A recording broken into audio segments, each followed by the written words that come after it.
Today is our second day here in Busan. We're going to somewhere.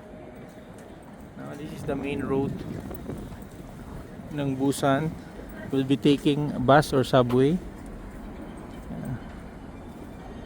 Ang taas ng building niya. Now Busan is the side of South Korea facing Japan.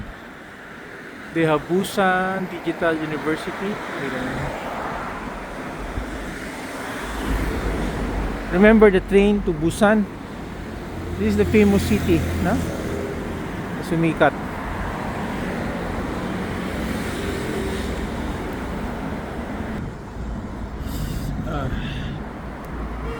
Very clear skies ngayon, but the weather is still very cold.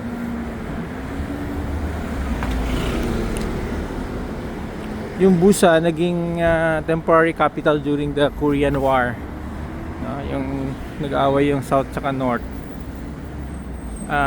Yesterday we took a bullet train from Seoul to Busan. Normally parang 4 hours ata, no? But yung nasakyan namin, brand new na fastest na bullet train here in Korea, it took us mga 2 hours lang going here.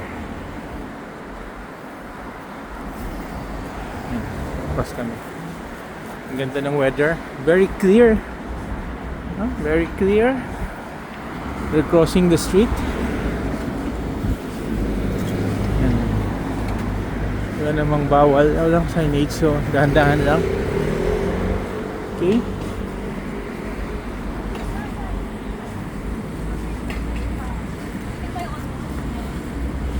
Yan ang plano nila.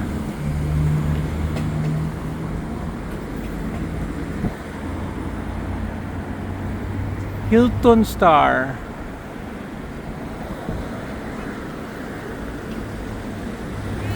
May Lotto outlet pa dito.